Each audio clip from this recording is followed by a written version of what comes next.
Fatima was the owner of the small hair salon at the corner of Ogby Street. She was a short, chubby woman with a round face full of dark spots and tired eyes that always seemed half-closed. Her hair was thin and dry, pulled back into a tight bun that did nothing to hide her rough edges. Fatima never smiled fully. When she did, it looked more like a grimace, as if she was in pain. But she was known for her skillful hands.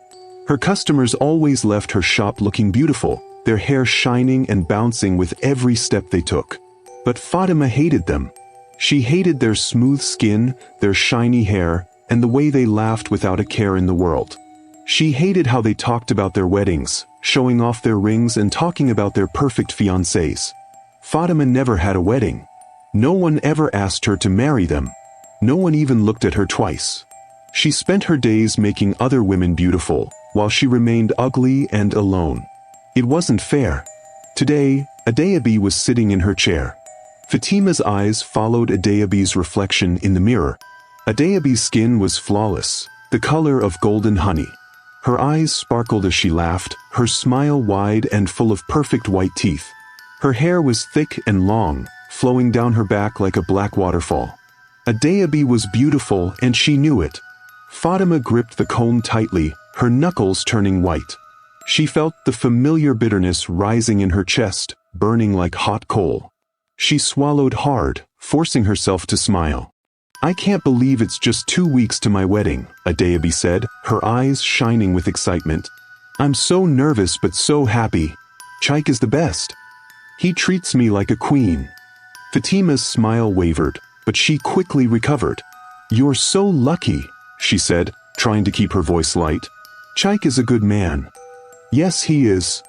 Adeyabi beamed, her happiness radiating like sunlight. "He spoils me too much. Last week, he took me shopping and told me to buy whatever I wanted. He even picked out my wedding shoes himself. Can you believe it?" Fatima forced a laugh. "You're blessed, my dear." Adeyabi continued to chatter about her wedding plans, her voice high and cheerful. Fatima nodded at the right moments, pretending to listen. Inside, her heart twisted with anger and jealousy. She hated how Adeyabi talked so freely about her happiness, as if it was the most natural thing in the world. As if she deserved it. "You know," Fatima said slowly, her mind racing, "I want to do something special for you." Adeyabi looked at her reflection in the mirror, her eyes curious. "Special? What do you mean?" Fatima put on her best smile, letting her voice drop to a conspiratorial whisper. "I want to give you a special bridal hair treatment, just for you. For free. It's my little gift to you for your wedding." Adeyabi's eyes widened. "Really? Oh my gosh, that's so generous of you." Fatima waved her hand dismissively. "It's nothing. You've been a loyal customer for so long.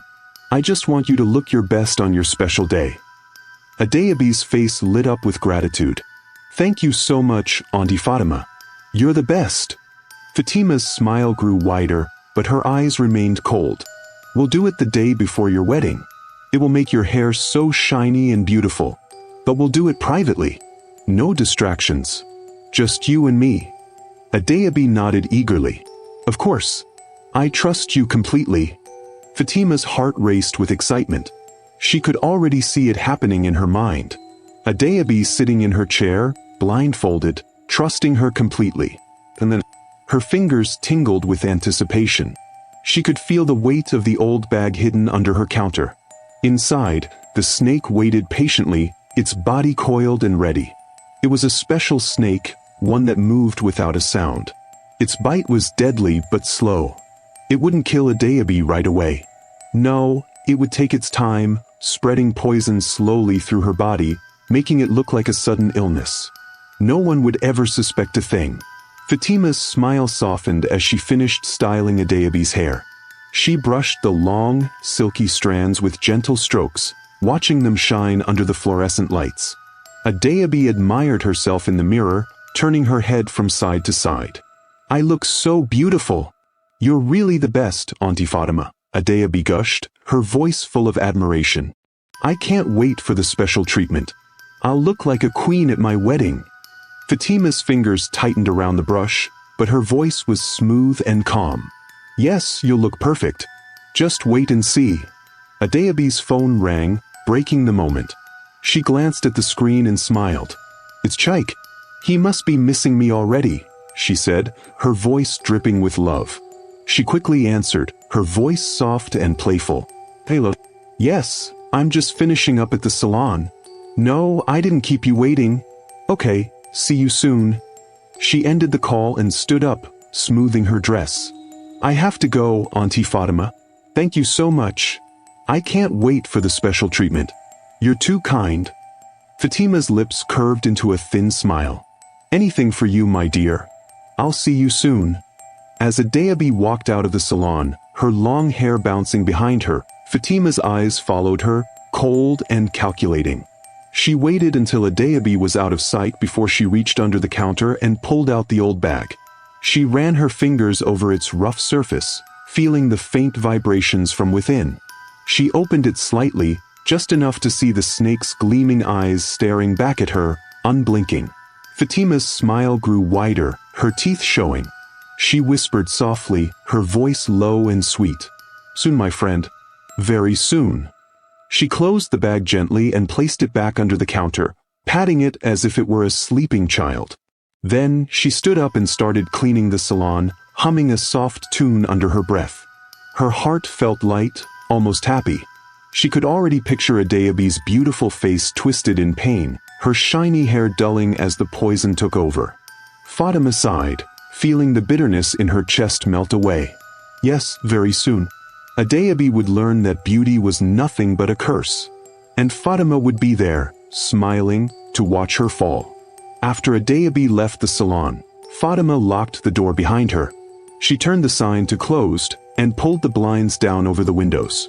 The small hair salon, which had been bright and lively just minutes before, now felt dark and quiet.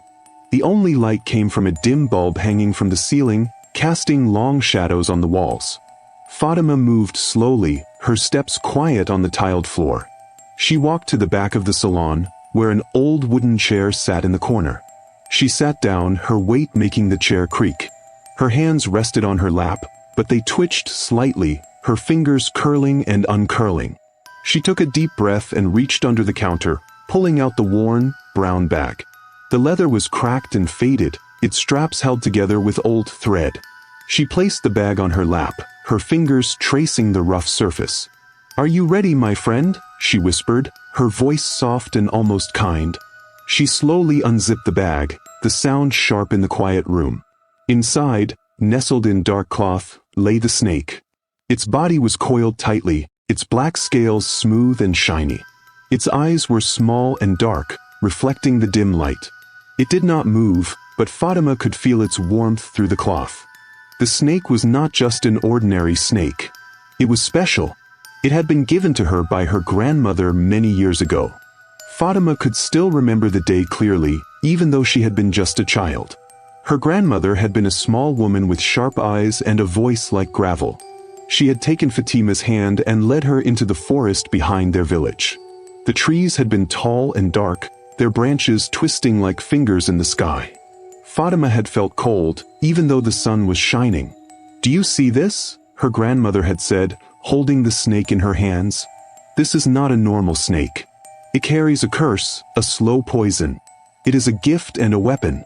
You must use it wisely. Fatima had been afraid, but her grandmother had only smiled, her lips thin and pale. One day, you will understand, she had said. When the world shows you its true face, you will need this. And now, all these years later, Fatima understood. She had needed the snake more than she had ever known. It had become her friend, her secret. It had helped her make the world pay for its cruelty, for its beauty. She reached into the bag and gently touched the snake. Its body was warm, its skin smooth under her fingers. It moved slowly, uncoiling itself, its head lifting to look at her. Its tongue flicked out, tasting the air. Shoo, Fatima whispered. Soon. Very soon. The snake settled back down, its body curling into a tight circle. Fatima covered it with the cloth and closed the bag, zipping it up slowly. She placed the bag back under the counter and stood up, brushing her hands on her apron. Her mind drifted back to Adeobi. She could still see the girl's bright smile, the way her eyes sparkled when she talked about her wedding. The memory made Fatima's chest tighten, a sharp pain that felt like a thorn digging into her heart. "Why do they get everything?" she muttered, her voice low. "Why do they get love and happiness and beauty? What about me?" She moved to the mirror and looked at her reflection. The woman staring back at her was not beautiful. Her skin was rough, her hair thin and dull. Her eyes were small, surrounded by dark shadows. She touched her face, her fingers pressing against the sagging skin. "They don't see me," she said, her voice shaking. "They never see me." Her eyes narrowed, her lips pulling back into a snarl. "But they will. They will all see me. When they are lying in their beds, dying slowly, they will think of me. They will know that beauty is a lie." She turned away from the mirror, her movements sharp and angry. She began to clean the salon, her hands working quickly. She wiped the counters, swept the floor, and arranged the hair products neatly on the shelves. As she worked, her mind spun with plans and whispers, her thoughts dark and twisted. Outside, the sky began to darken, the sun slipping below the horizon. The street grew quiet, the shops closing one by one. But Fatima did not notice. She was lost in her own world, a world where beauty was a weapon and kindness was a trap. Hours passed, and still, she moved through the salon, her steps soft and steady. She hummed a low tune under her breath, a song her grandmother used to sing. The words were lost to her now, but the melody remained, a thin thread connecting her to the past. Finally, when the moon hung high in the sky, she sat down again in the old wooden chair. Her hands lay still in her lap, her breathing slow and even. She closed her eyes, letting the darkness wash over her. And in the quiet of the salon, with only the dim light and the shadows for company, Fatima dreamed. She dreamed of beautiful girls with long, shiny hair. She dreamed of their bright eyes, their wide smiles. She dreamed of their voices, sweet and light, filling the room with laughter. And then she dreamed of silence. A deep, heavy silence that swallowed everything. Her lips curled into a small, peaceful smile. "Yes," she whispered. "Soon." She stood up, her body moving slowly, as if underwater. She walked to the door and peered through the blinds. The street was empty, the world quiet and still. She turned the sign back to open, her fingers brushing the glass gently. Tomorrow, she thought. Tomorrow, the salon would be open again. Tomorrow, more beautiful girls would come, their faces full of hope and joy. And tomorrow, the snake would wake once more. Fatima stepped back, her eyes lingering on the door. She took a deep breath, her chest rising and falling slowly. She felt calm, her mind clear. She had a plan. She had a purpose. And she would see it through.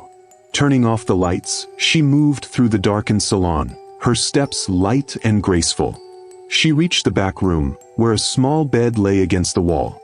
She sat down, pulling a thin blanket over her legs. Her eyes closed, and within minutes, she was asleep. Her breathing was soft, her face relaxed. She looked almost peaceful, almost kind. But under the bed, tucked away in the old bag, the snake lay awake. Its body coiled tightly, its eyes open and unblinking. And in the silence of the night, it waited. It waited for the morning.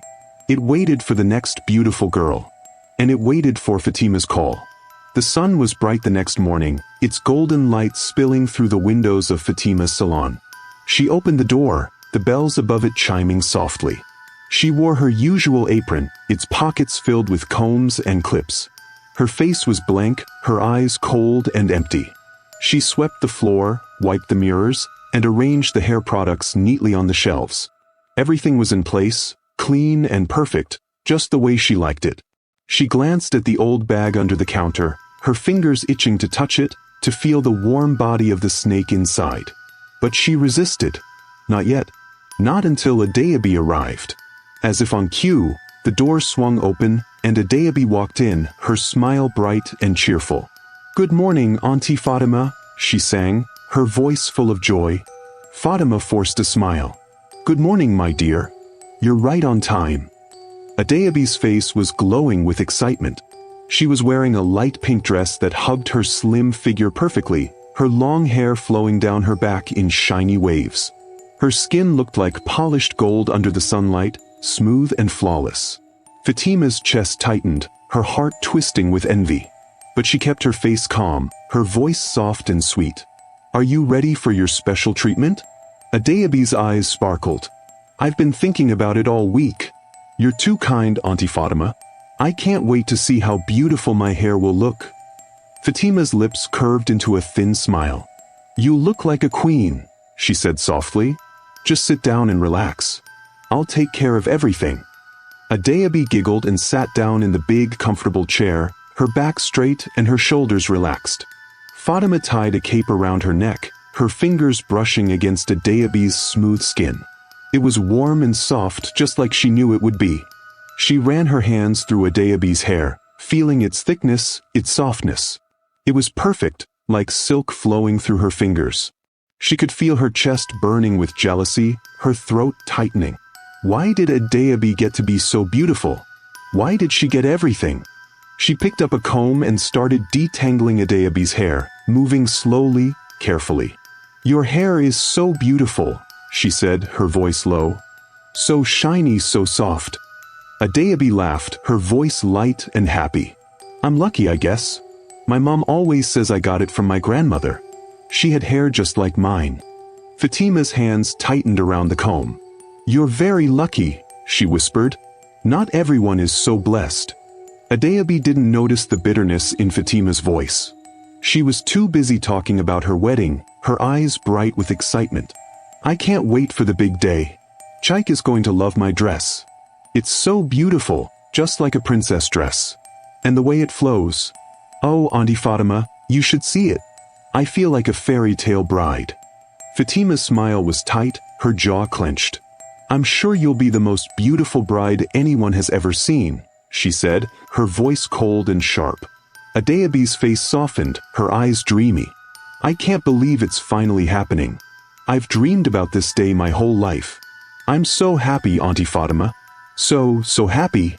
Fatima's chest ached, her fingers trembling as she combed Adeyabi's hair. "Happy," she said it so easily, as if happiness was her right, as if she deserved it just because she was beautiful. Fatima forced herself to breathe, to stay calm. She could feel the weight of the old bag under the counter, the faint vibrations of the snake waiting inside. Soon she thought, very soon. She continued working on Adeyabi's hair, washing it gently, massaging her scalp. Adeyabi closed her eyes, sighing with pleasure. "Your hands are magic, Auntie Fatima. This feels amazing." Fatima's lips twitched. "I'm glad you're enjoying it. There's more to come." Adeyabi laughed softly. "You're spoiling me. I feel so special." Fatima's eyes darkened. "You are special," she said, her voice low. "That's why you deserve this." She finished washing Adeyabi's hair and wrapped it in a towel. "Now, for the special cream," she said, her tone light and playful. "This will make your hair shine like the sun." Adeyabi's eyes sparkled. "Really? Oh, I can't wait." Fatima reached into her drawer and pulled out a long, black cloth. "I need to blindfold you for this part. It's a secret formula. No one must see it." Adeyabi's laughter filled the room. "You're so funny, Auntie Fatima. All right, I promise I won't peek." Fatima wrapped the cloth around Adeyabi's eyes, tying it tightly at the back. Adeyabi sat still, her face calm and trusting. "Is it too tight?" Fatima asked, her voice soft. "No, it's fine. I can't see anything," Adeyabi replied, her voice cheerful. Fatima's heart raced. Her fingers tingled with anticipation. She walked slowly to the counter, her eyes fixed on the old bag. She could feel her pulse quickening, her breath coming in short gasps. This was it. This was the moment. She bent down and unzipped the bag, her movements slow and careful. The snake lay coiled inside, its body warm and smooth. Its eyes flicked open, dark and shiny. It lifted its head, its tongue flicking out, tasting the air. Fatima whispered softly, her voice gentle. "It's time, my friend." The snake moved, uncoiling itself, its body sliding out of the bag without a sound. It was long and sleek, its scales shimmering under the light. It moved gracefully, its head low, its eyes fixed on Adeobi. Adeobi sat still, her hands resting on her lap, her head tilted back, completely unaware. "I feel so relaxed," she murmured, her voice soft and dreamy. "You're the best, Auntie Fatima." Fatima's lips curved into a smile. "I'm glad you think so." The snake moved closer, its body sliding across the floor silently. It stopped just behind Adeobi, its head lifting, its tongue flicking out. Fatima's heart pounded, her hands shaking with excitement. Adeobi sighed, her shoulders relaxing. "I feel like I could fall asleep right here." Fatima's eyes glittered. "Go ahead, my dear. Close your eyes and rest." The snake moved swiftly, its body curling around the back of the chair, its head lowering towards Adeobi's neck. It opened its mouth, revealing sharp, thin fangs. Fatima held her breath, her eyes wide with anticipation. This was the moment she had been waiting for. The moment when beauty would fall, and she would be the one to bring it down. The snake struck, its fangs sinking into Adeobi's neck. She gasped, her body tensing, but the bite was quick, painless. She didn't even scream. Her head fell back, her breathing slow and steady, her body relaxing once more. Fatima's smile grew wider. The poison was working. It would spread slowly, taking its time, weakening her body little by little. No one would suspect a thing. They would think it was just an illness, just a fever. Adeobi sighed again, her lips curving into a soft smile. "This feels so good," she whispered. "I feel so tired." Fatima's eyes softened, her voice low and tender. "Rest, my dear. You've earned it." She watched as Adeobi's body went limp, her breathing even and calm. The snake uncurled itself, sliding back into the bag without a sound. Fatima zipped the bag closed, her fingers gentle, almost loving. She placed it under the counter and turned back to Adeobi, her face calm, her eyes cold. "It's done," she whispered. "It's all done." And with that, she began to style Adeobi's hair, her hands moving swiftly, skillfully, as if nothing had happened at all. The sun was bright and cheerful on the morning of Adeobi's wedding day. The sky was clear, the air was warm, and the birds were singing. It was the perfect day for a wedding. Inside Adeobi's family house, the rooms were filled with laughter and excitement. Women moved around in colorful dresses, carrying trays of food and bags of gifts. The air was filled with the sweet smell of flowers and perfume. But Adeobi was lying on her bed, her eyes half open, her face pale and tired. Her breathing was slow, each breath sounding like a soft sigh. Her hair was styled beautifully, just as Fatima had promised. It flowed around her face like a black waterfall, shiny and smooth. But her face looked sickly, her skin dull, her lips pale. Her mother, Mama Adeobi, rushed into the room, her face filled with worry. "Adeobi! Adeobi, are you awake?" She sat on the edge of the bed, placing her hand on Adeobi's forehead. It was burning hot. "Mama," Adeobi's voice was weak, barely a whisper. "I feel so tired." Mama Adeobi's eyes widened with fear. "But today is your wedding day. Everyone is waiting for you. Chaik is waiting for you." Adeobi's eyes fluttered, her vision blurry. I don't feel well. I'm so tired. I can't move." Mama Adeobi touched her daughter's cheek, her hands trembling. "Your body is so hot. You must have a fever." She looked around the room, her heart racing. "Adeobi, don't scare me. Get up." Adeobi's eyes closed slowly, her breathing shallow. "I just need to rest. I'm so sleepy." Mama Adeobi screamed, her voice high and shaky. "Somebody help. Adeobi is sick." Women rushed into the room, their faces pale with worry. Auntie Neka grabbed Adeobi's hand, her fingers cold against Adeobi's hot skin. "What's wrong with her? She was fine yesterday." Mama Adeobi shook her head, tears running down her cheeks. "I don't know. She was fine. She was laughing and happy. And now she's burning up." One of the women ran to get the doctor, her footsteps echoing through the house. Mama Adeobi held Adeobi's hand, her lips moving in silent prayers. "Please God, Please, don't take my daughter. Not today, not on her wedding day. Adeobi's breathing grew weaker, her chest barely rising. Her lips moved, her voice so soft it was almost a whisper. I love. Her voice faded, her head falling to the side, her body limp. Mama Adeobi screamed, shaking Adeobi's shoulders. Adeobi, wake up, wake up. The doctor rushed in, his face grim as he checked Adeobi's pulse, his fingers pressing against her wrist. His eyes darkened, his mouth a tight line. He shook his head slowly. No. Mama Adeobi sobbed, her body shaking. No. This can't be. It's her wedding day. The room was filled with cries and screams, women wailing and holding each other. Auntie Neka fell to her knees, her hands covering her face. She was so young, so beautiful, but why did this happen? The doctor covered Adeobi's body with a white sheet, his shoulders heavy with sorrow. I don't understand, he said, his voice low. She was perfectly healthy. It must have been a sudden illness, maybe fever, or something more. Chaik arrived, his face bright with excitement. Is Adeobi ready? Everyone is waiting at the church. He stopped at the door, his smile fading as he saw the crying women, the white sheet covering Adeobi's body. His heart stopped. He stumbled into the room, his eyes wide with horror. No. This isn't happening. Adeobi, wake up. He threw himself on the bed, pulling the sheet off her face. Her skin was pale, her eyes closed, her body cold. Adeobi, please, wake up. It's our wedding day. You promised we would be together. His voice broke, tears streaming down his face. Please, Adeobi, please don't leave me.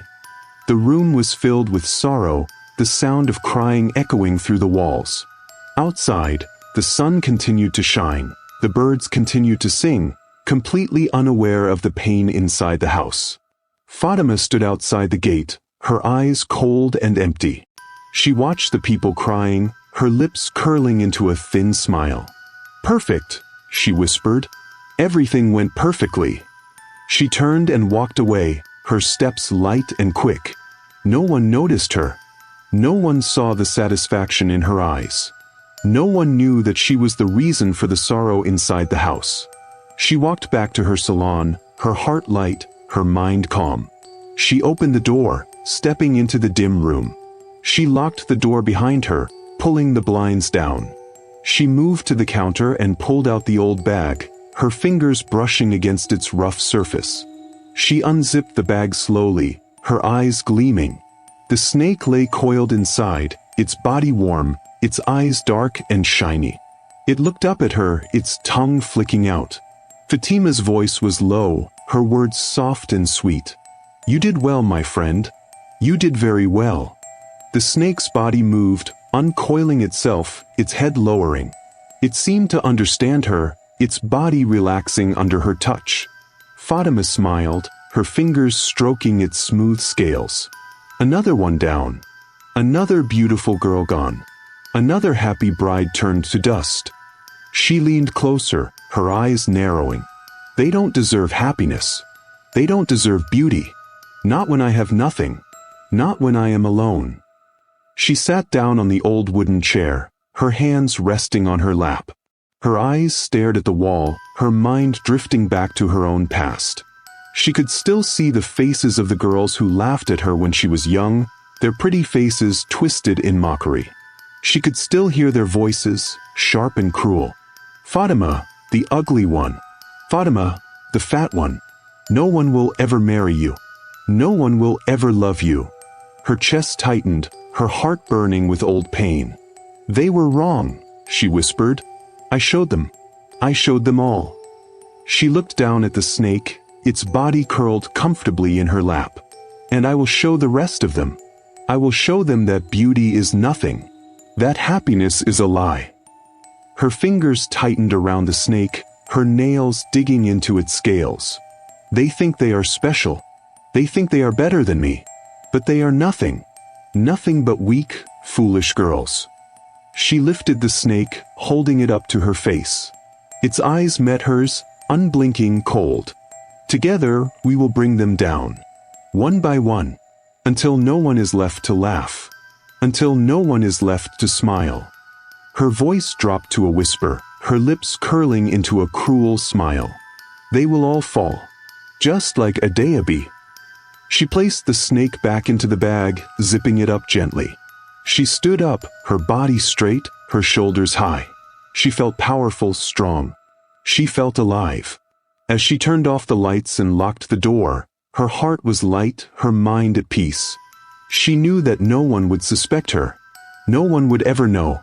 Because she was just Fatima, the ugly hairstylist. The one no one looked at. The one no one saw. And that was her greatest weapon. It had been 2 weeks since Adayabe's death, and the whole neighborhood was still talking about it. People shook their heads and whispered about how sad it was, how unfair it was for such a young and beautiful bride to die just before her wedding day. Some said it was a curse. Others blamed evil spirits. But no one knew the truth. No one suspected Fatima. Fatima kept her head down, pretending to be sad whenever people talked about Adayabe. She even visited Adayabe's mother once, bringing food and murmuring words of comfort. She cried fake tears and hugged Mama Adayabe, feeling the woman's body shake with grief. Inside, Fatima felt nothing. No pity, no guilt, no sadness. She had gotten rid of another beautiful girl, and no one suspected a thing. It was perfect. As she sat in her salon one morning, sweeping the floor and humming softly to herself, the door opened and a young woman walked in. Fatima looked up, her eyes widening slightly. The girl was beautiful. She was tall and slim, her skin smooth and glowing. Her hair was long and curly, bouncing around her shoulders with every step. Her eyes were bright and cheerful, her lips full and pink. She looked like a doll, perfect and flawless. Fatima's heart tightened with jealousy, but she forced a smile. "Good morning. Welcome to my salon. How can I help you today?" The girl smiled back, her teeth white and straight. "Good morning, Auntie Fatima. My name is Ngozi. I just moved to this neighborhood, and everyone says you're the best hairstylist around." Fatima's smile grew wider, her eyes cold and calculating. "Oh, you flatter me. It's nice to meet you, Ngozi. Please, have a seat." Ngozi sat down in the big chair, her hair bouncing as she moved. "I'm getting married next month, and I want my hair to look perfect. I want to look beautiful for my big day." Fatima's fingers tightened around the comb, her chest burning with anger. Another one. Another pretty girl with a perfect life, about to marry the man of her dreams. Another girl who would get everything Fatima never had. She forced herself to breathe, to stay calm. "Congratulations, my dear. You must be very excited." Ngozi's face lit up. "Oh, I am. I can't wait. Kenichukwu, my fiancé, is the best man in the world. He treats me like a queen. I'm so lucky to have him." Fatima's eyes darkened, but she kept her voice soft and sweet. "You are indeed lucky. Not every woman finds a good man." Ngozi laughed, a light, musical sound that made Fatima's skin crawl. "I know, right? But Kenichukwu is different. He loves me so much. He says I'm the most beautiful woman he's ever seen." Fatima's chest tightened, her heart burning with envy. Of course he did. Of course, a man would love a beautiful woman like Ngozi. But no man had ever said that to Fatima. No man had ever even looked at her twice. She took a deep breath, forcing herself to smile. "Well, you certainly are beautiful, my dear. And you deserve the best on your wedding day." Ngozi blushed, her cheeks turning pink. "Thank you, Auntie Fatima. You're so kind." Fatima's eyes gleamed, her fingers trembling with excitement. "I want to do something special for you. Just like I did for Adayabe." Ngozi's eyes widened. "Adayabe? I heard about her. Such a sad story. She was so beautiful. I can't believe she died just before her wedding. It's heartbreaking." Fatima nodded, pretending to look sad. Yes, it was a terrible tragedy. She was such a sweet girl. I wanted her to look perfect for her wedding, so I gave her a special hair treatment. I want to do the same for you as my gift." Ngozi's face lit up. "Really? Oh my gosh, that's so generous. Are you sure?" Fatima's smile grew wider. "Of course, my dear. It's my way of blessing your marriage. We'll do it the day before your wedding in private. Just you and me.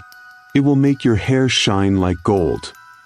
Ngozi clapped her hands in excitement. "Wow, I feel so special. Thank you, Auntie Fatima. You're the best." Fatima's eyes glittered, her voice low and sweet. "Anything for you, my dear. I just want you to be the most beautiful bride." Ngozi grinned, her face glowing with happiness. "I can't wait. My friends are going to be so jealous." Fatima's chest tightened, her heart pounding with anticipation. Yes, they would be jealous. They would all watch as Ngozi walked down the aisle, looking like a queen. And then they would watch her fall just like a deity. She continued styling Ngozi's hair, her hands moving skillfully, her face calm and serene. Inside, her mind spun with plans, her thoughts dark and twisted. She could already see it happening, the snake sinking its fangs into Ngozi's neck, the poison spreading slowly through her body, making her weak, making her fall. Ngozi kept talking, her voice cheerful and bright. "Kenechukwa's family is flying in from America. They're all so excited to see me. I want to look perfect for them. I want them to love me as much as he does." Fatima's jaw clenched, her fingers tightening around the comb. "Of course, my dear. You deserve to be loved." Ngozi beamed. "I do, don't I? I mean, every girl dreams of a perfect wedding. I'm so lucky to have everything I ever wanted." Fatima's smile wavered, her chest burning with rage. "But that word again. But beautiful. Happy." She hated that word. She hated everything about it. She forced herself to breathe, to stay calm. "Yes, you are lucky. And you will be the most beautiful bride." Ngozi's eyes sparkled. "Thanks to you, Auntie Fatima. I'm so glad I came here." Fatima's lips curled into a cold smile. "Me too, my dear. Me too." She finished styling Ngozi's hair, watching it bounce and shine under the light. It was perfect, silky and smooth, just like a daiquiri. It would look even better when it was lying still, lifeless, dull. She touched the hair gently, her fingers sliding through the curls. "You have beautiful hair, Ngozi. It's like silk." Ngozi giggled. "Oh, stop it. You're making me blush." Fatima's eyes gleamed. "I'm just telling the truth. You are truly blessed." Ngozi stood up, admiring herself in the mirror. "I love it. You're amazing, Auntie Fatima. I can't wait for the special treatment. I'll look like a queen." Fatima's smile grew wider, her eyes cold and calculating. "Yes, my dear. You will look perfect. Just wait and see." Ngozi hugged her, her body warm and soft. Fatima stood still, her arms stiff by her sides. She hated the feel of Ngozi's perfect skin, the smell of her sweet perfume. Ngozi pulled away, her face glowing. "Thank you again. I'll see you the day before my wedding." Fatima watched as Ngozi walked out of the salon, her hair bouncing, her head held high. She stood there, staring at the door long after Ngozi was gone, her heart pounding with excitement. Another one. Another beautiful girl who would fall. Fatima's lips curled into a smile, her eyes cold and empty. "Yes," she whispered. "Another one down. Another one to fall." She turned and walked to the counter, her movements slow and graceful. She touched the old bag, her fingers brushing against the rough leather.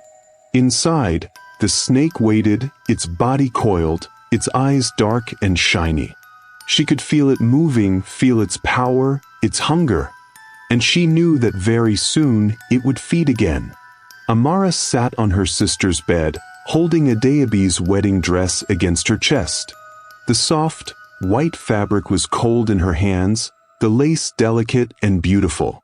It was the dress Adeobi had dreamed of wearing as she walked down the aisle. But that day never came. Adeobi was gone. Tears ran down Amara's face, her shoulders shaking as she tried to hold back her sobs. She could still see Adeobi's smile, bright and full of joy. She could still hear her laughter, light and musical. But now, the house was quiet, heavy with sadness. "Mama, why did this happen?" Amara's voice was shaky, her heart aching with pain. Adeobi was fine. She was happy and healthy. How did she just die like that?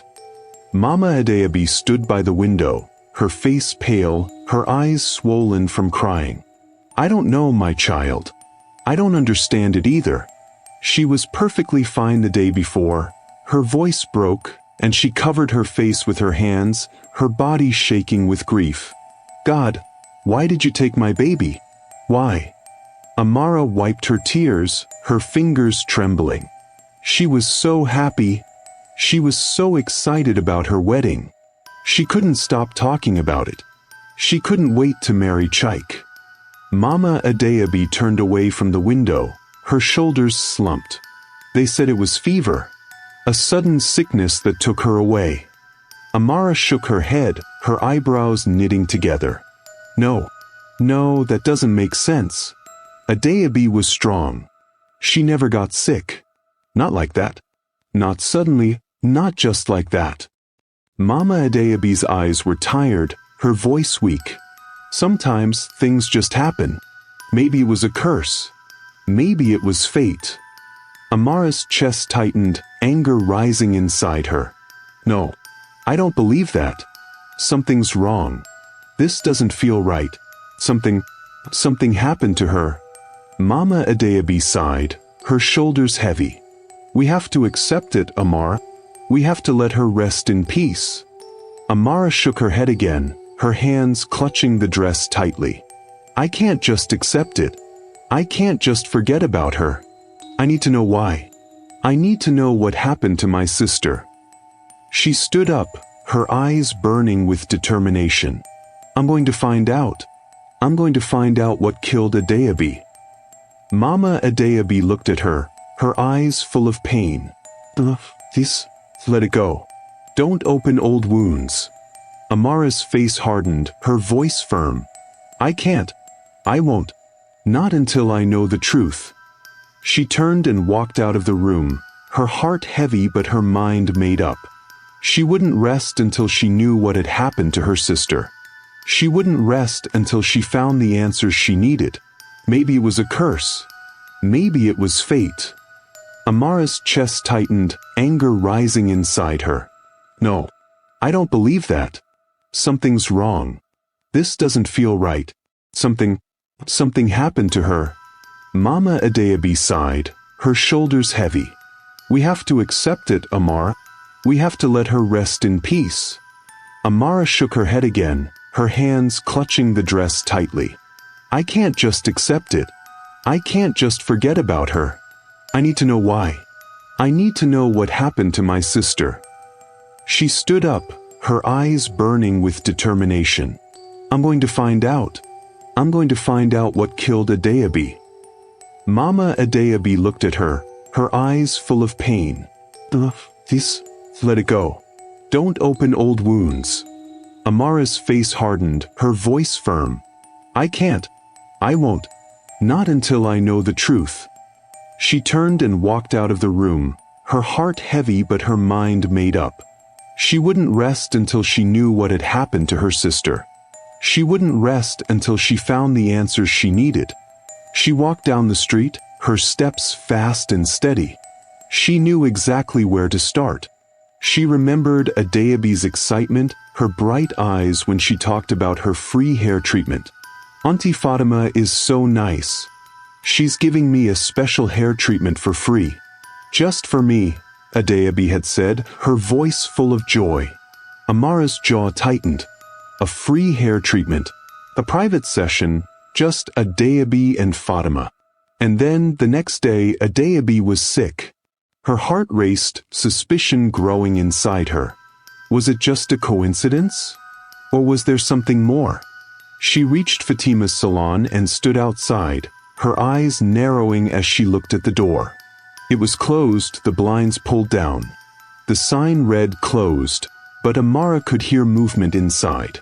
She took a deep breath and knocked on the door, her fingers tapping lightly on the glass. After a moment, the door opened, and Fatima stood there, her face blank, her eyes cold. "Oh, Amara, what are you doing here?" Amara forced a smile, her voice calm. "I was just passing by and thought I'd check on you. I know Adeobi was close to you. I wanted to see how you were doing." Fatima's face softened, her lips curving into a small smile. "Oh, thank you, my dear. That's very thoughtful of you." She stepped aside, her hand gesturing towards the empty salon. "Come in. Let's talk." Amara stepped inside, her eyes scanning the room. Everything looked normal. The chairs were neatly arranged, the shelves lined with hair products. But something felt off. The air was cold, heavy, almost like a shadow hung in the room. Fatima closed the door, her movements slow and graceful. It was such a tragedy. Poor Adeobi. She was such a sweet girl. Amara looked at Fatima, her eyes narrowing slightly. She was fine when she came here. Did she say anything about feeling sick? Fatima shook her head, her face calm. No. She was perfectly fine. We laughed and talked. She was so excited about her wedding. Amara's chest tightened. Then how did she fall sick so suddenly? She was so healthy. Fatima's eyes darkened, her smile fading. Sometimes, things just happen. Life is cruel that way. Amara watched Fatima closely, her heart racing. Something about Fatima's calmness felt wrong. Too cold. Too empty. She was so excited about the special treatment you gave her. She said you wanted to make her look perfect. Fatima's eyes flickered, just for a moment, before she smiled again. Yes, I wanted her to look like a queen. It was my gift to her. Amara's eyes narrowed. And you were alone? Just you and her? Fatima's smile tightened. Yes. I wanted it to be special. Private. Just for her. Amara's stomach churned, suspicion growing. Did she say anything about feeling dizzy? Tired? Fatima's face was blank, her voice calm. No. She was happy. Laughing. Smiling. Until she left. Amara swallowed hard, her mind racing. Could it really be a coincidence? Or was there something Fatima wasn't saying? Fatima stepped closer, her eyes cold and sharp. Why all the questions, Amara? You sound suspicious. Amara's heart skipped a beat, her body tensing. I just want to understand. I can't accept that she just died like that. It doesn't make sense. Fatima's smile returned, cold and cruel. Sometimes things don't make sense. Sometimes life is just unfair. Amara's chest tightened, her skin crawling. There was something in Fatima's eyes, something dark and twisted. Something that sent chills down her spine. She forced a smile, her voice shaking. You're right. Life is unfair. She took a step back, her eyes never leaving Fatima's face. I should go. Thank you for your time, Auntie Fatima. Fatima's smile grew wider, her eyes gleaming. Of course, my dear. Anytime. Amara turned and walked out of the salon, her heart pounding. As she stepped into the sunlight, her body shivered, her skin cold. She knew deep down that something was wrong. Something was very, very wrong. She looked back at the salon, her eyes narrowing. Fatima was watching her through the window, her face blank, her eyes cold and empty. Amara's chest tightened, fear curling in her stomach. She didn't have proof. Not yet. But she was going to find it. She was going to find out what happened to her sister. even if it meant facing the darkness behind Fatima's cold eyes. This is the end of episode 1 of this story. Here are some questions. What did Fatima do to Adeyabi during the special hair treatment? Will Amara be able to find proof before it's too late? Is Ngozi the next victim, or will Amara save her in time? All these questions will be answered in the next episode. Subscribe to the channel and turn on notifications so you don't miss what happens next.